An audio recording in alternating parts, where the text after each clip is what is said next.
The red shade मानवा के part 9 में तुम सभी का स्वागत है उम्मीद। लास्ट पार्ट में हमें प्योर स्ट्रेंथ और प्योर टेक्निक का देखने को मिला था।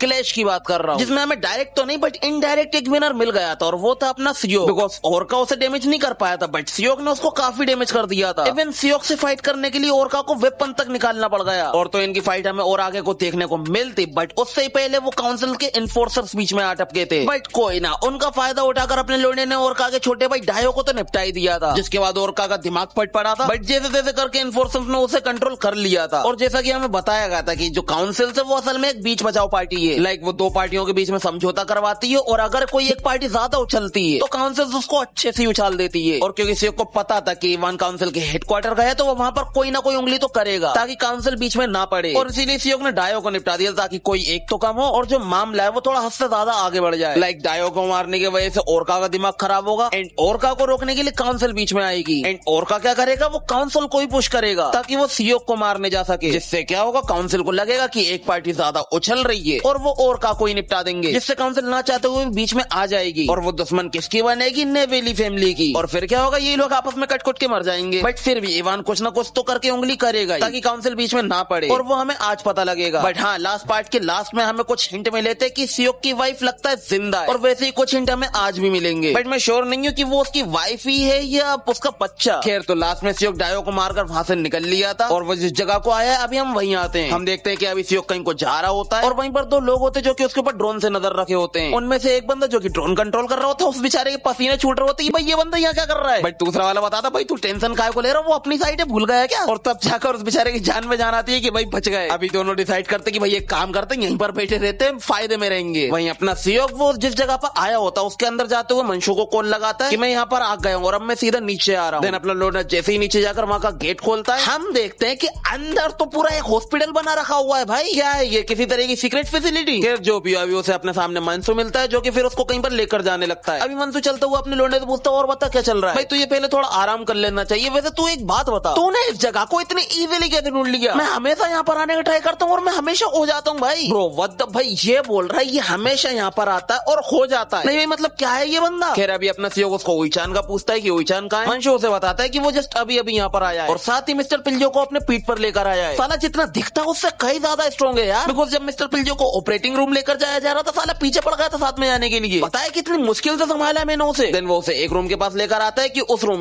में उसमें उसका इलाज चल रहा है। अभी हम देखते हैं कि उईचान उस रूम में काफी परेशान होकर बैठा होता है बिकॉज पिल्जो की हालत खराब पड़ी हुई है। तब यहाँ पर सियोक आया था कि भाई तू तो काफी अच्छी कंडीशन में लग रहा है। एकदम से सियोक को देखते ही उईचान भी लगा, अबे साले डरा दिया तूने मुझे, वैसे देखकर तो तू भी बिल्कुल ठीक ठाक लग रहा है। तभी अपना सियोक उसको थैंक्स बोलता है टाइम बाय करने के लिए और उसे बोलता है फाइनली तूने उन्हें बिट्रे कर ही दिया और मुझे नहीं लगा था कि तू सीधा जाकर डेट फेस से बढ़ जाएगा। जो सुनने का उईचान कुछ ऐसा फेस बनाकर अपने मन में सोचता, भाई सच बताऊं मैं उससे बिल्कुल नहीं भिड़ना चाहता था। बट मुंह पे बोल रहा होता है हाँ वही, जब मैंने मन बना ही लिया था तो हेजिटेट क्या करता। और वैसे भी लगता है मैंने अपना काम को ज्यादा ही अच्छे से कर दिया है। वैसे तू बता क्या तूने अकादा को मार दिया। सियोक उसे बताता है कि मैं उसे मार तो नहीं पाया, हाँ बट मैंने उसको बहुत बुरी तरीके से इंजर्ड जरूर कर दिया है और हाँ उसकी जगह मैंने डायो को जरूर मार दिया है। जो सुनकर उईचान थोड़ा खुश होता है कि भाई अब तो ओरका पागल हो गया होगा और तो उसे समझ में आ गया कि अब कुछ वक्त तक अकादा तो बीच में नहीं आने वाला और इस टाइम पर जो कुछ भी हुआ है हाउंड डॉग्स उससे इतनी जल्दी रिकवर नहीं होने वाले। उईचान अपने मन में अपने लोंडे की थोड़ी तारीफ करता है कि भाई लोंडे ने अपने दम पर इतनी बड़ी प्रॉब्लम को इजी कर दिया है बिकॉज उसने सबसे पहले सबसे बड़ी प्रॉब्लम को हैंडल करा है। और ये वो सबसे बड़ी प्रॉब्लम कौन है, ये खुद की बात कर रहा है। वो अपने लोंडे ने ऐसा ऑफर करा था कि बेटा एक साइड चुन ले वरना मैं तेरा भी खेल खत्म कर दूंगा। ये उसे लेकर बोल रहा है, यानी इसका मानना है कि अगर ये हाउंड डॉग्स की टीम में होता तो जो मैच है वो एक तरफा हो जाता। भाई देख रहे हो बंदे को, अपने ही मुंह से अपनी ही तारीफ। तो अभी हमें वो सीन दिखाया जाता है जब सियोक ने इसको समझाकर वहां से निकल लिया होता है। उस टाइम पर सियोक को पता था कि भाई उईचान को एक साइड चुनने में काफी स्ट्रगल होगा, इसलिए फिर ये उसे फोन मिलाता और बोलता है कि भाई मैं जा रहा हूँ अकादा को मारने, इसीलिए मैं चाहता हूँ कि तू हाउंड डॉग्स के बीच में रहकर उनका ध्यान बटाए जिससे मुझे थोड़ा टाइम मिले अकादा को मारने का। एंड उसके लिए सियोक उसे क्या करने को बोलता है, डेट फेस को हैंडल कि जाकर डेट फेस को भी दिखा। जो सुनने के बाद इस बेचारे का मुंह बढ़ जाता कि साले क्या बोल रहा है तू, मैं डेट फेस को हैंडल करूँ, मैं ही किसी और को ढूंढ जाकर। बट अपना लोंडा भी जैसे तैसे करके इसको मना लेता है, इसलिए डेट फेस के साथ जाता है और जाते साथ ही इसको अपने सामने कौन मिलता है, पिल्जो, उसका सेंस है, जिसके बाद उईचान को समझ में नहीं आ रहा होता कि आखिर वो क्या करे। बट उस टाइम पर पिल्जो भी अपने लोंडो से उन पर अटैक करवा देता है जिस वजह से उसको ना चाहते हुए भिड़ना पड़ता है। और जब लास्ट में डेट फेस इसको पिल्जो को मारने का ऑफर करता है उस टाइम पर इसके मन में ख्यालात चल रहे होते हैं कि भाई अगर ये अपने सेंस को मार देता है तो ये थोड़ा और कट्टर यानी टफ बन पाएगा। बट तुम्हें पता है क्या होता है, वो उसका सेंस है, वो अपने सेंस को नहीं मार सकता जिसके साथ वो वो बचपन से पला बड़ा हुआ है। Then what he choose to fight dead face. तो ऐसे ये ना चाहते हुए भी डेड फेस से भिड़ गया। खैर अभी ये फ्लैशबैक यहीं पर खत्म होता। अपना लुंडा इसे बोलता है कि मुझे कहीं पर जाना है, इसीलिए तब तक थोड़ा आराम कर ले। तो चल फिर मिलते हैं, ये बोलकर सियोक वहाँ से निकल लेता है। भाई उईचान वो अपने मन में बोल रहा होता है कि ये बंदा मुझे बहुत अच्छे तरीके से जानता है। इसके कहने का मतलब ये है सियोक ने एक बहुत बड़ी प्रॉब्लम को सोल्व कर लिया ना, जो कि खुद ये था। तो इसीलिए कह रहा है कि सियोक मुझे बहुत अच्छे तरीके से जानता है। अभी हम आते सियोक और मंशो पर, जो कि कहीं पर जा रहे होते हैं। तभी वहाँ की जो सिक्योरिटी होती है वो उनका रास्ता रोककर खड़ी हो जाती है कि हमें ऑर्डर मिले, ऊपर कोई नहीं जा सकता। अभी इस बंदे के ये बोलते ही दूसरा वाला बंदा आकर इसके कान में कुछ तो फुसफुसाता है कि इन दोनों की पड़ जाती है और ये दोनों ही अपने आप साइड हो जाते हैं। मुझे पता है इसने क्या कहा होगा। उसने बोला होगा बेटा वो सियोक है तेरी केकर मारेगा। फिर अभी मंशो क्या बोलता है, तुम उसकी बातें सुनो। मंशो बोलता है भाई मुझे खुशी हुई कि तुम लोग सिक्योरिटी को कुछ ज्यादा सीरियसली ले रहे हो। बट भाई मेरा यहाँ पर रोज का आना जाना, तुम लोग मुझे कहते भूल गए। सालो जस्ट अभी नीचे गया था, अभी भाई ये बंदा और इसकी सिक्योरिटी को ज्यादा ही नेक्स्ट लेवल है। साला ये बंदा रास्ते भूल जाता है और इसकी सिक्योरिटी वो ऐसे ही भूल जाती है। क्या इन दोनों के ऊपर जाते ही वो जो बंदे ने रास्ता रोका था वो अपने बगल वाले बंदे तो बोलता है भाई वो सियोक है ना। ये तो भाई तू नया है ना तो तुझे मालूम नहीं होगा कि सिर्फ 4 ही लोग हैं जिन्हें वीआईपी वार्ड में जाना अलाउ है, and Seok is one of them. पहला वाला बंदा आज कि भाई आखिर वो लोग ऊपर करते क्या है। दूसरा वाला भाई मुझे नहीं पता, और तुझे क्या लगता है वो हम जैसे न्यूबीज को बताएंगे इस बारे में। ये बात उन चारों के अलावा किसी को भी नहीं मालूम है कि आखिर ऊपर होता क्या है। पहले ये 4 में किसकी बात कर रहे हैं देखो, एक तो बोंगवन हो गया, दूसरा सियोक, तीसरा मंशू और चौथा में भी पिल्यो हो। खैर तो अभी अपना लोंडा उस जगह पर आ गया होता जहाँ पर उसको जाना है, एंड उस जगह के पास जाती है उसके दिमाग में कुछ मेमोरीज फ्लैश होने लगती हैं, जिसमें हम सियोक और उसकी प्रेग्नेंट वाइफ को देख पा रहे होते हैं। दोनों आराम से टीवी देख रहे होते हैं। टीवी में कौन सा शो देख रहे होते हैं, बेबी शो ऑफ कोर्स। तभी सियोक पीछे की ओर मुड़ता है, अपनी वाइफ के पेट पे सर रखता है ये चेक करने के लिए बच्चा किक मार रहा है या नहीं मार रहा, एंड वो खुश होता है कि बच्चा किक मार रहा है, लाइक कुछ ज्यादा ही किक मार रहा है। भाई खुद देखो यार, हर जगह पर दम दम साउंड दिखाई दे रही है। भाई क्या है अंदर, बच्चा ये है कुछ और। खैर इसी के साथ ये फ्लैशबैक यहीं पर खत्म होता है। अभी अपने लोंडा उस रूम के सामने आकर खड़ा हो गया होता है जहाँ पर लिखा हुआ है ऑथराइज्ड पर्सनल ओनली, यानी यहाँ पर सिर्फ पर्सनल लोग ही आ सकते हैं। वहीं अपने लोंडे को एक कोर मेमोरी फ्लैश होती है जहाँ पर मंशू उसे बता रहा होता है कि कल रात को बहुत ही बुरी कंडीशन से बाहर आ गई है या आ गया है और बहुत जल्द उसे होश भी आ जाएगा। भाई मुझे अब भी समझ में नहीं आ रहा है कि इसकी वाइफ की बात हो रही है या इसके बच्चे की बात हो रही है, दोनों में से कौन जिंदा बचा है। बिकॉज मैंने अभी तक बस उतना ही पढ़ा जितना मैं आज कवर करूंगा। खैर तो ये बात सुनने के बाद भी अपने लुंडे के फेस पर कोई रिएक्शन नहीं होता, जो कि अपन को तो नहीं दिखाया गया, मंशू के थ्रू पता चलता है। मंशू उसे बोलता है भाई कुछ तो इमोशन शो कर, जरा सी फीलिंग्स दिखाने में तेरी जान थोड़ी ना चली आएगी। भाई तूने सुना ना वो जिंदा है। मंशू के इतना बोलने के बाद भी सियोक ने उस टाइम पर कोई भी इमोशन नहीं दिखाए होते हैं, बट अब फाइनली वो दिखा रहा होता है। देन हम आते हैं वापस उईचान पर, जो कि इस टाइम पर एक्सरसाइज कर रहा होता है। तभी नर्स आकर उसे बोलती है कि भाई आप ये हरकतें यहाँ पर नहीं कर सकते, ये हॉस्पिटल है। उईचान भी लाइक अच्छा ऐसी बात है तो कोई ना, मैं कुछ और तो कर सकता हूँ ना। और वो कुछ और में क्या करता था, एक हाथ पर खड़ा हो जाता है। देख रहा हूँ नर्स के सामने कितना फ्लेक्स कर रहा है। खैर तभी अपना सियोक वहाँ पर आया था, जिसे देखकर उईचान बोलता भाई तू इतनी जल्दी आ गया, तूने तो कहा था कि तुझे टाइम लगेगा। सियोक को बता दो वो क्या है ना, मैं बस बाहर टेल रहा था। देखो गाइस लोंडे को सियोक को देखकर इसलिए बुरा लग रहा है बिकॉज वो अच्छा खासा नर्स के सामने फ्लेक्स कर रहा था, बट कबाब में हड्डी आ गया। खैर तो अभी थोड़ी देर पहले मंशो ने बताया था ना कि उईचान और उसकी फाइट हो गई थी बातों वाली, इसलिए मंशो को सियोक के साथ देखकर वो बोलता है अबे ये कौन है बे, तेरा बॉस है क्या ये। सियोक उसे क्लियर करता है कि भाई ये मेरे फ्रेंड है, तो थोड़ा तमीज से पेश आ। जो सुनकर उईचान फिर उससे माफी मांगता है। भाई मंशो वो उईचान को देखकर काफी इंप्रेस हो रहा होता है बिकॉज उईचान भी एक हाउंड हो गए सियोक की तरह, और वो एक किलर है विद रिमार्केबल करियर, यानी कि तगड़ा करियर। और तो ये दोनों एक टाइम पर डोसान ग्रुप में काम किया करते थे, बट आपस में कभी मिले ही नहीं। वही डोसान ग्रुप जिसको गोनवन ने हड़प लिया था और फिर अपने लोंडे ने जाकर उसको सीधा खत्म ही कर दिया। अभी मंशू सोच रहा होता है कि भाई इस बंदे ने इतनी कम उम्र में काफी रेपुटेशन कमाई है और तो काफी कुछ अचीव भी किया है, और तो इसको भी उईचान के अंदर से सियोक वाला हो रहा ही फील हो रहा होता है। भाई पता नहीं क्यों यार, ये चौथा या 5वां बंदा होगा जो कि बोल रहा है कि उईचान सियोक जितना ही स्ट्रॉन्ग है। हालांकि मैं भी कुछ नहीं कह सकता बिकॉज हमें इनकी फाइट का प्रॉपर रिजल्ट नहीं मिला था, और अब मैं चाहता हूँ कि ये लोग दोबारा फाइट करें बिकॉज मुझे वाकई में जानना है कि आखिर इन दोनों में से ज्यादा स्ट्रॉन्ग है कौन। खैर तो अभी उईचान सियोक के कंधे पे हाथ रखकर बोलता है कि इवान तेरे लिए आएगा। मुझे टीम 3 या 4 का तो नहीं पता, बट वो टीम 1 और 2 को तो डेफिनेटली लेकर आएगा। एंड टीम 1 और 2 में कौन लोग हैं, ये दोनों वही जिनको हमने पिछले पार्ट में देखा था। अभी उईचान सियोक को बता रहा होता है कि टीम 1 और 2 तब फॉर्म हुई थी जब सियोक हाउंडॉग्स को छोड़कर चला गया था। उईचान बता रहा होता है कि भाई वो लोग मेन स्क्वाड जितने स्ट्रॉन्ग तो नहीं है, but they are still dangerous, और तो वो इतने स्ट्रॉन्ग है कि अगर हम अकेले उनसे भिड़ते तो हम नहीं संभाल पाने वाले उन्हें। तभी सियोक उसका हाथ अपने कंधे से हटाते हुए बोलता है कि भाई टेंशन ना ले बिकॉज मैं उन्हें अकेले फेस नहीं करने वाला हूं। मैं जानता हूँ कुछ लोगों को जो मेरा साथ देंगे। उईचान उनसे बोलता है कि भाई इतना काफी नहीं होगा, अगर उनसे फाइट करना है तो तुझे एटलीस्ट मेरे लेवल के बंदे तो लगेंगे ही लगेंगे, और तो ये बात सियोक भी जानता है। वेट, इसने बोला मेरे लेवल के बंदे, भाई अगर इसके लेवल के बंदे लेकर आएंगे तो 3 बंदे काफी होंगे यार, बिकॉज ये बंदा इतना स्ट्रॉन्ग है कि इसने अकेले ने पिल्लियों के सभी टीम मेंबर्स को खत्म कर दिया था। खैर तो अभी सियोक अपने मन में बोल रहा होता कि भाई कोरिया में है अब भी इस लेवल के बंदे, एंड वो लोग यहाँ पर आ भी चुके हैं। हम देखते हैं यहाँ पर 3 लोगों की एंट्री होती है जो कि आपस में मटर गश्ती करते हुए आ रहे होते हैं, जिन्हें देखकर विजान तो शॉक्ड हुआ ही है, बट मंशु उसके तो पसीने छूट गए। और अभी उन लोगों के आते हुए हमें सियोक का एक फ्लैशबैक दिखाया जाता है। सियोक बोल रहा होता है ये तीनों वो एलाइट हैं जो कि कैपेबल है हाउंड डॉग्स के अगेंस्ट लड़ने के लिए। वैसे अगेंस्ट फाइट तो नहीं लिखा, यहाँ पर होल्डिंग लिखा है, यानी कि सिर्फ रोकने के लिए। वैसे होल्डिंग का ज्यादातर मतलब फाइट करना ही होता है एक तरीके से। खैर, तो पैनल देखकर तुम्हें समझ में आ गया होगा कि यहाँ पर जो आए वो कौन है। द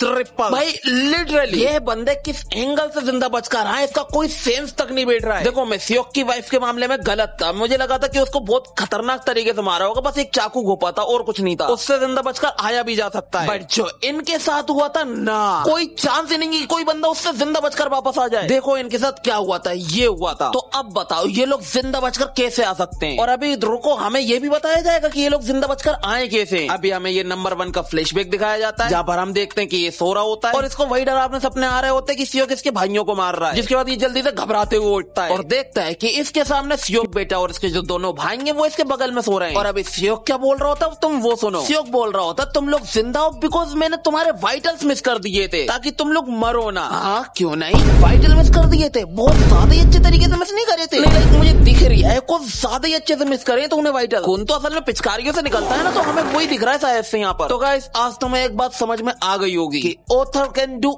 एनीथिंग एनीथिंग, भले उसका कोई सेंस बैठे या ना बैठे। खैर, तो ये अभी सियोक की बात सुनकर इसके सामने कई सारे सवाल रख देता कि भाई तूने हमें क्यों बचाया, तो हमसे चाहता क्या है और गोनवन उसका क्या हुआ। सियोक सबसे पहले तो गोनवन का वो सीक्रेट वेपन निकालकर कंफर्म करता है कि भाई मैंने उसे मार दिया है। जो देखने के बाद ये शॉक्ड तो होता है, इसको यकीन नहीं आ रहा होता कि सियोक ने वाकई में उसको मार दिया। बट फिर इसे याद आता है कि भाई जब हम इसके सामने नहीं टिक पाए तो गोनवन कहां से टिकेगा, इसलिए इसको सियोक की इस बात पर यकीन हो जाता है। देन अब सियोक इसको ये बताता है कि आखिर इसने इन्हें क्यों बचाया। सियोक इसे बताता है कि बहुत जल्द नेविली फैमिली के हाउंड डॉग्स यहाँ पर आ जाएंगे और उन्हें फेस करने के लिए मुझे तुम्हारी हेल्प चाहिए। जिसने कहा ये बोलता है कि अगर मैं रिफ्यूज कर दूं तो, जिसके बाद सियोक जो करता है वो भाई मैंने एक्सपेक्ट भी नहीं किया था। सियोक इसे बोलता है भाई तेरी एक छोटी बहन है जिसकी कंडीशन ठीक नहीं है ना, क्या नाम था उसका, हाँ यूरा चोई। जो सुनते इसके पैरों तले जमीन खिसक जाती है भाई तुझे कैसे पता उसका नाम। देन सियोक हमें बताता है कि ट्रिपल्स की बस एक ही वीकनेस है और वो है उनकी बहन। ये तीनों वैसे तो कोरिया की टॉप किलर्स में आते हैं, बट फिर भी ये तीनों एक साथ एक छोटे से अपार्टमेंट में गरीबी की जिंदगी गुजार रहे हैं सिर्फ अपनी बहन का इलाज करवाने के लिए, जिसे एक रेयर इनक्यूरेबल डिसीज है। अभी हमें इनकी बहन का एक पैनल दिखाया जाता है और ओ माय गॉड भाई क्या हाल हो गया यार इस बच्ची का, नहीं क्या बीमारी हो गई है यार इसे की मम्मी बना दी है इसे। अभी सियोक बता रहा होता है कि इस बीमारी का एंटीडोट है, बट उसके पर इंजेक्शन की कीमत ही मिलियंस ऑफ डॉलर है और इसी चीज का फायदा गोनवन ने उठाया। उसने इन्हें ऑफर किया अपने साथ काम करने को और वादा किया कि मैं तुम्हारी बहन का इलाज करवाऊंगा, जिसके पैसे तुम मुझे बाद में धीरे धीरे करके चुकाते रहना। और बस इसी रीजन की वजह से ये तीनों एक अपार्टमेंट में गरीबी की जिंदगी गुजार रहे थे, बिकॉज वो तीनों ही भाई हैं और सभी बड़े भाई अपने छोटे भाई बहनों को बचाने के लिए कुछ भी कर सकते। आगे सियोक बताता है कि बोंगवन ने उसे बताया कि गोनवन ने कभी उनकी बहन का इलाज करवाया ही नहीं, वो हमेशा उसका ट्रीटमेंट डीले रखता था, बस इतना करता था कि वो जिंदा रहे ताकि ये इनसे बोलता रहे कि उसका इलाज चल रहा है और ये लोग कभी उसको छोड़कर जा ही ना पाए। भाई देख रहा हो इतना हरामखोर बुढ़ा था ये साला, अच्छा वो मर गया। खैर ये फ्लैशबैक यहीं पर खत्म होता और तो हमें फ्लैशबैक के अंदर ही फ्लैशबैक देखने को मिल रहे हैं, देख रहा हूँ। अभी सियोक इसको एक और बार क्लियर कर रहा होता है कि भाई मैंने गोनवन को मार दिया है और अपनी बहन की टेंशन ना ले, जब तुम लोग बेहोश थे तब मैंने उसकी मेडिकल फीस भर दी थी। और तुझे पता है मुझे तब क्या पता लगा कि गोनवन ने कभी तेरी बहन का इलाज करवाया ही नहीं था, वो बस उसको पूरे टाइम जिंदा रखे हुए था ताकि तुम लोग उसे ना छोड़ पाओ। जो सुनते ही इसकी आंखें पड़ जाती हैं, ये तो सोच रहा होता है सियोक झूठ बोल रहा है, बट तभी इसकी माइंड में कुछ मेमोरीज फ्लैश होती हैं जहाँ पर हम देखते हैं कि ये तीनों ही हॉस्पिटल में अपनी छोटी बहन को मिलने आए होते हैं। नंबर 1 एक बड़ा सा टेडी लेकर आया होता है, वही नंबर 3 उसने वो रेबिट वाला हेयरबैंड पहना होता है, एंड नंबर 2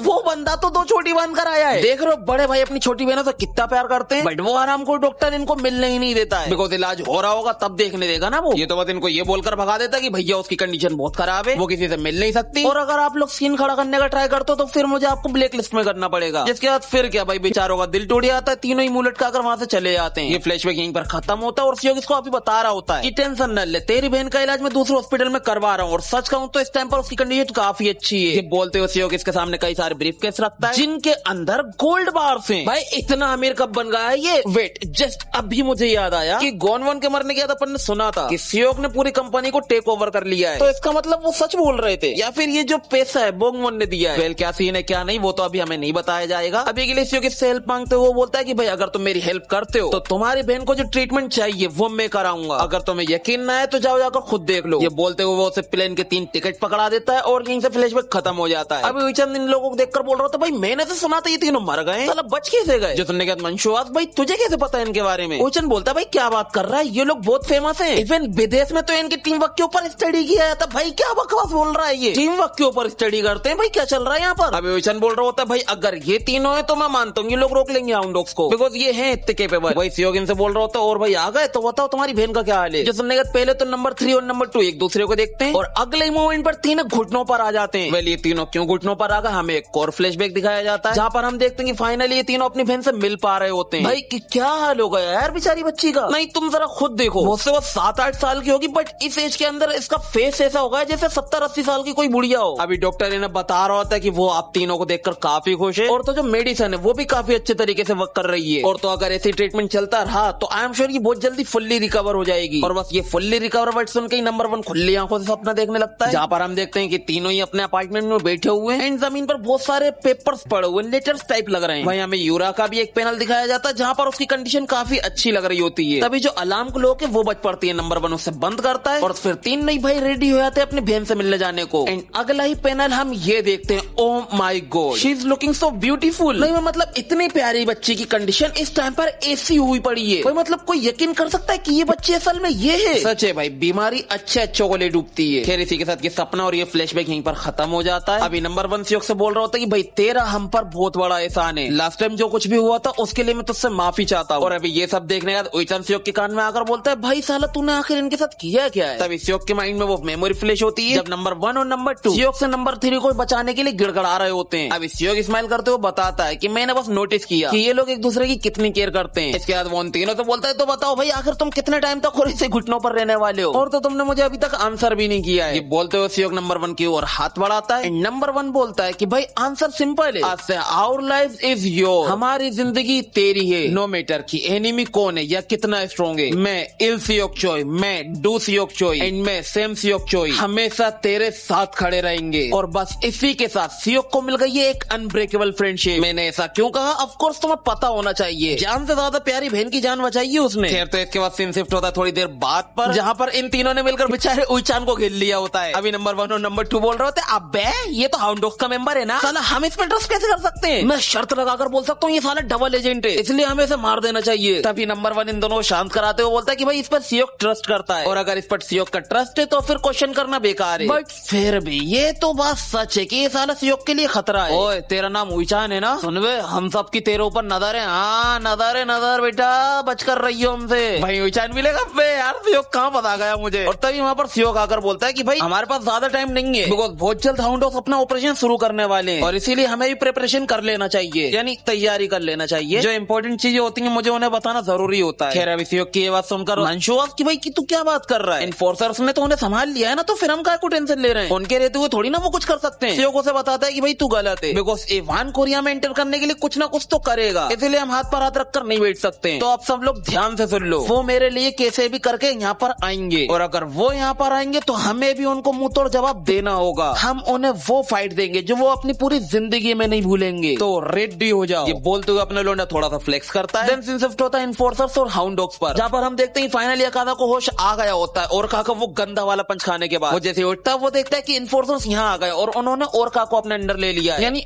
पकड़ लिया, अंडर ले लिया, क्या बोल रहा हूँ मैं। अभी वो जो इन्फोर्सर्स का लीडर होता है, मैं नाम भूल गया इसका, क्या नाम था यार इसका, साला याद नहीं आ रहा यार, मैं नाम के इतनी जल्दी भूल जाता हूँ, लड़कों के सिर्फ, लड़कियों के तो पता नहीं क्यों याद ही रहते हैं मुझे, मैं भूलता ही नहीं हूँ उनके नाम। तो अभी वो जो इन्फोर्सर्स का लीडर होता है वो देखता है कि और का कुछ ज्यादा स्ट्रगल कर रहा है, यानी कि उनको पुश करने का ट्राई कर रहा है, यानी कि वो जो इन्फोर्सर्स के लो हैं उनके अगेंस्ट जा रहा है। तो अब रीजन कुछ भी हो, रॉबर्ट किल हिम। बस ये सुनते ही रॉबर्ट ओरका को एक गंदा वाला सुप्लेक्स दे मारता है और तुम देख सकते हो ओरका की बजी तो है भाई। अकादा उसको समझ नहीं आ रहा होता कि भाई ओरका आखिर इतना आउट ऑफ कंट्रोल क्यों जा रहा है, बट तभी उसे अपना आंसर मिल जाता है। वो देखता है कि डायो जमीन पर मरा पड़ा है, उसे समझ में आ जाता है कि ये बस एक ही बंदे का काम हो सकता है, सीओ। उसके वजह से इनके पूरे मिशन पे पानी फिर गया है और बस इसी वजह से इसको रोना आता है। ये इवान को याद करने लगता है और फिर क्या हम भी इवान पे आ जाते हैं। हम देखते हैं कि अभी इवान इन लोगों को एक्सप्लेन कर रहा होता है कि 9 साल पहले जो है नेविली फैमिली सियोक का पीछा कर रही थी एंड उस टाइम पर एल्डर जॉन जो कि काउंसिल के मेंबर थे उन्होंने सियोक को बचा लिया और बस उसके कुछ ही वक्त बाद सियोक ने नेविली फैमिली की एक ब्रांच को ही डिस्ट्रॉय कर दिया, वो डोसान ग्रुप को। इसलिए नेविली फैमिली के मेंबर्स का मानना ये है कि ये कोइंसिडेंट तो बिल्कुल नहीं हो सकता है। उन्हें यकीन है कि ये हरकत जरूर काउंसिल करवा रहा है। उन्होंने जरूर एल्डर जॉन को इंस्ट्रक्ट करा होगा। देन एल्डर जॉन ने सियोक को हायर करा ताकि वो ईस्ट एशिया के अंदर नेविली फैमिली के एक्सपेंशन को ब्लॉक कर सके। सके। और अगर ऐसा है तो जो काउंसिल है, जो कि गार्डियन और शांति समझौते का सिंबल है, वो नेविली फैमिली के पीठ में छुरा घोंपने का काम कर रहा है, जो कि समझौते के बिल्कुल अगेंस्ट है। इनफैक्ट अगर ऐसा ही चलता रहा ना, तो फिर नेविली फैमिली मान लेगी कि काउंसिल डिक्लेयर कर रही है एक वॉर, वो भी नेविली फैमिली के अगेंस्ट। जो सुनने के बाद वहाँ पर जितने भी लोग होते हैं सबके सब बड़बड़ा जाते हैं कि भाई क्या बकवास कर रहा है वो। साथ ही वो जो काउंसिल के एल्डर्स होते हैं वो भी उसके ऊपर भड़क जाते हैं कि साले कोर्ट में क्या बकवास कर रहा है तू, तेरी हिम्मत कैसे हुई कोर्ट को डिसरिस्पेक्ट करने की। बस इन लोगों की यही सब बकवासें चलना शुरू हो जाती हैं और वो जो हेड होता है उनका, वो समझ जाता है कि जितने भी इल्जाम लगा रहा है ये तो बेतुके हैं ही। असल में जो नेविली फैमिली चाहती है वो है एक वॉर, जिसके लिए वो बस कोरिया को बहाना बना रहे हैं, ऐसा इसको लग रहा है। बट क्या पता ये सही हो, नेविली फैमिली वाकई में ऐसा करना चाहती हो, बिकॉज काउंसिल एक बहुत बड़ी रुकावट है उनके सामने। आगे वो बोल रहा होता है कि भाई अगर ऐसा ही चलता रहा तो बहुत जल्दी छोटे से भी जी वॉर बन जाएंगे। और जो सच्चाई है वो ये है कि काउंसिल अब वैसा नहीं रहा जैसा पहले हुआ करता था। वेल इसका क्या मतलब है, बस थोड़ी देर में समझ में आ जाएगा तुम्हें बस थोड़ी देर में अभी पोकेमोन देखने को मिलने वाला है एंड हम देखेंगे वहाँ पर 3 बड़े बड़े पोकेमोन। अभी ये इमेजिन कर रहा होता है कि नेविली फैमिली फाइनली अपने रंग दिखा रही है। अभी ये इवान से बोलता है, हाँ तो भाई तू कहना चाह रहा है कि तू शुरू से ही कोरिया पे नजर रखे हुए था। सही है भाई, झूठ भी ऐसे बोलो जैसे कि वो सच ही लगे। मानना तो पड़ेगा इवान, तेरे पास टैलेंट तो है। सुनने के बाद इवान एक स्माइल देते हुए बोलता है,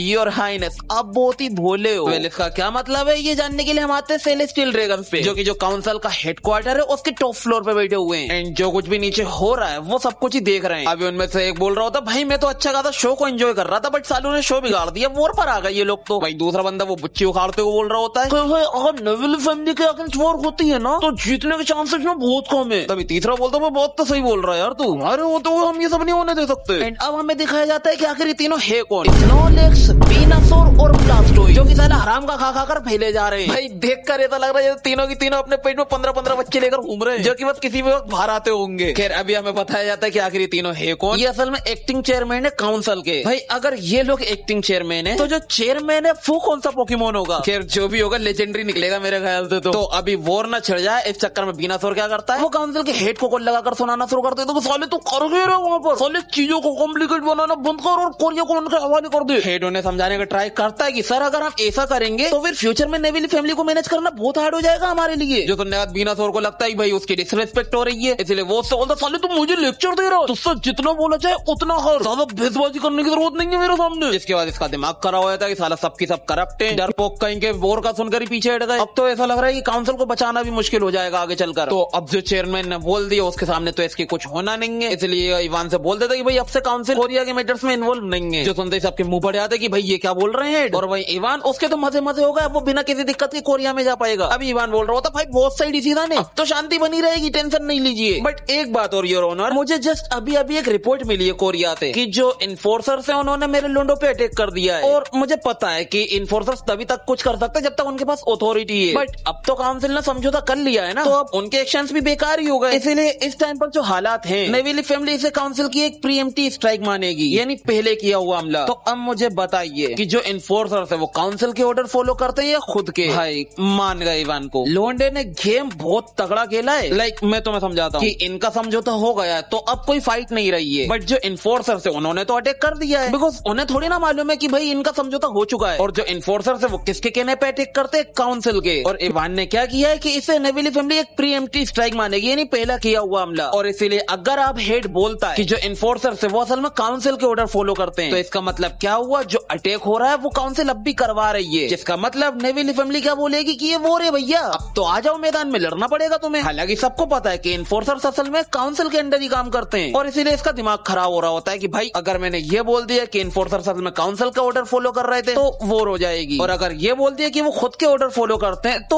वो बेचारे मरेंगे। बट क्योंकि इसके हाथ वो बीनासोर ने बांध दिए अपनी वाइंड वेव से, तो इसको अब यही बोलना पड़ेगा। इसीलिए इसको काफी बुरा लग रहा होता है कि भाई मैं किस कंडीशन में आ गया, मैं तो साला अपने एक सबऑर्डिनेट को तक प्रोटेक्ट नहीं कर पा रहा हूँ। और ना चाहते हुए भी अब उसको इवान से बोलना पड़ता है कि जो इन्फोर्सर्स हैं वो खुद के ऑर्डर फॉलो करते हैं, काउंसिल का उनसे कोई लेना देना नहीं है। जो सुनते इवान भी ठीक है योर ऑनर, थैंक यू, अब अगर ऐसा है तो हमें भी बदले में सेल्फ डिफेंस तो करना ही होगा, जिसके लिए वो कॉल लगाता है अपने डेड फेस को। एंड डेड फेस इस टाइम पर वहां पहुंच गया जहाँ पर उसको नहीं होना चाहिए था मेरे अंदाजे से, बिकॉज वहां पर मेरी एक बेड़ी है। अभी डेड फेस चर्च के अंदर जैसे एंटर करता है वो सबके ऊपर गन तान देता है। एंड जैसे इवान इसको ऑर्डर देता है कि बेटा ऑपरेशन ब्लैक फैल्कन शुरू करो, उसके ये बोलते ये बंदा अंधाधुन फायरिंग करना शुरू कर देता है, जिनमें से 3 गोलियां तो मैंने लीडर को लगते हुए देख ली, 1-2 गोली जो उसके पीछे का बंदा था उसमें पड़ गई। रही बात मेरी बेटे की, मुझे उसके ऊपर कोई बुलेट लगती हुई नजर तो नहीं आ रही। वेल आई होप कि ऐसा ही हो। और वही अगला मोमेंट अब तुम देखो, डेड फेस एक बुलेट इतनी एक्यूरेट चलाता है कि वो सीधा ओरका की चेन्स में जाकर पड़ती है और उसकी चेन टूट जाती है। वहीं रोबोट, उसका पूरा ध्यान इस टाइम पर डेड फेस के ऊपर ही है, जिसका फायदा उठाकर ओरका रोबोट के मुंह पे इतना